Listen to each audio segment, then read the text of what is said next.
All right, joining us is Claudia Chender, leader of the NDP here in Nova Scotia. Claudia, thanks for joining the show. Thanks for having me, Todd. All right, so reading a bit of a release from the NDP more than a year after your party called on the provincial government to release its report on residential tenancies enforcement. Nova Scotians still waiting on an enforcement unit to ensure fairness within the system. I guess first off, what does the act itself is the act itself robust enough, or should that be looked at also? Oh, I mean, I think we have lots of work to do on the residential tenancies system in general. You and I have talked about, issues that renters have right now, and we believe that renters need a lot more protections given the state of the housing crisis. But this is a really big one. We need an enforcement unit. And the minister likes to talk about balance all the time, but there's really an imbalance when it comes to residential tenancies because you have renters who often, almost always, have fewer means and less ability than landlords to deal with an issue if it arises, and who aren't going to understand the process, who may not be able to get legal representation, all that stuff. If there was proactive enforcement, that wouldn't be an issue, and it would genuinely bring balance. And we know that there's landlords also who really don't feel like that act serves them, who feels like when they have a tenant who has issues, it's difficult to address those issues. So we really believe that this would bring more fairness. I think that it's kind of accepted that that's the case. I think there was a report that said that to government, and yet they refused to create it. All right. I know that the municipality of Halifax has created some type of a registry. I'm not sure exactly what the point of that was. What can you tell us about the registry that's been developed in HRM? Yeah, I have to say I'm not sure. I think it's new, so I'm not sure how it's functioning. But I think the idea of a landlord registry, again, is to put some power in the hands of tenants in terms of understanding. We know that the vast majority of landlords are providing rental housing, but there are some bad actors out there. We hear lots of stories, particularly in the market that we're in, around people just living in subpar conditions, being charged too much money, all of those things. And so a registry, in some cases is maybe an opportunity to be able to pursue those issues more directly. But in general, I think we just need to make sure that everyone has a home they can afford. This is the topic of the day, right? We have a housing crisis, and it's a tough market out there. And, increasingly people can't find rental housing at all. And if they can, they're on a list of 100 people who might also want that apartment. Mm-hmm. And so landlords have a lot of power, and with great power comes great responsibility. And so we think government should be enforcing some of those responsibilities that landlords have to their tenants. Okay, so let's suggest that that this is established, as you talked about. Is the act itself, though, back to kind of what I'm circling back to that question, is that robust enough? Is it fair enough? Because you can have an enforcement body, but the enforcement body has to adhere to what's enshrined in law, does it not? Yeah, I mean, I'm sure that act is due for an overhaul, Todd, but I think the low-hanging fruit here is that we know that act is not enforced. Mm-hmm. And so that act does have protections. There are all kinds of standards of living accommodations that need to be met. There are responsibilities of landlords. So it seems like, in the interest, honestly, of expediency, the first step is to just make sure that we follow it.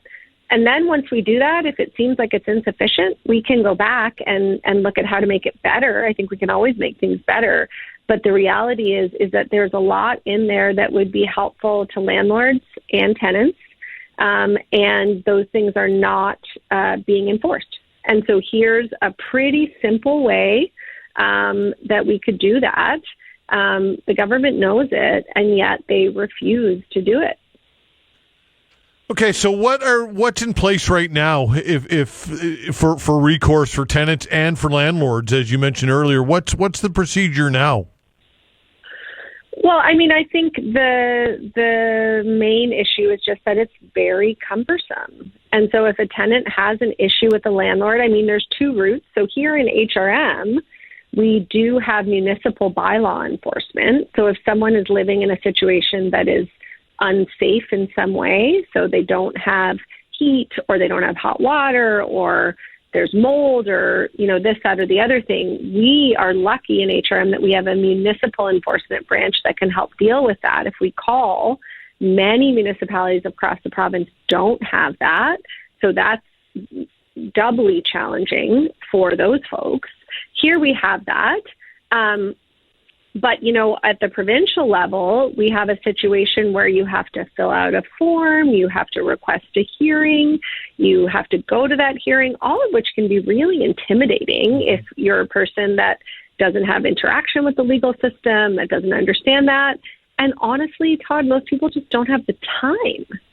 And so I talk to tenants all the time in my own constituency, who will say, well, the landlord says they need to raise the rent by $300 because they put in a new furnace.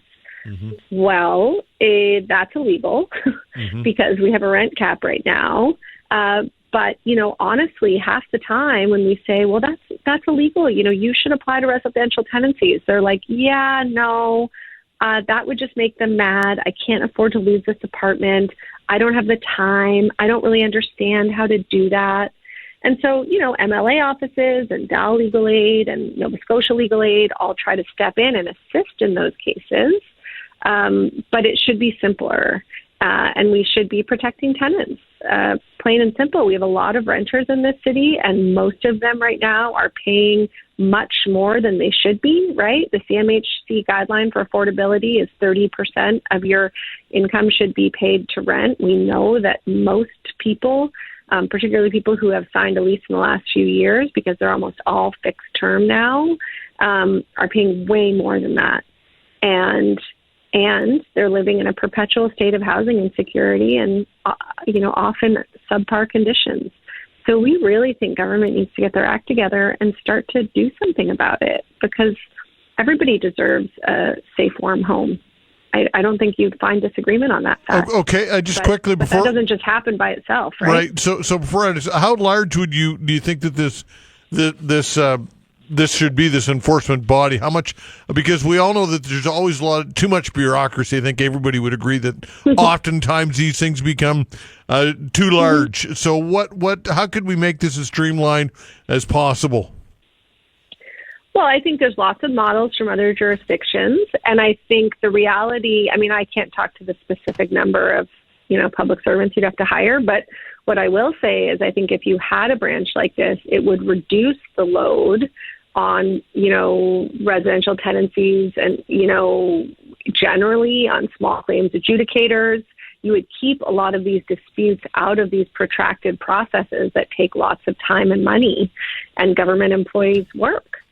Because you would head it off at the pass and you'd be able to deal with it at the front end. So I don't think it has to be giant. But I wouldn't be able to speak to the full details of that, but I think there are lots of, examples out there that we could look to.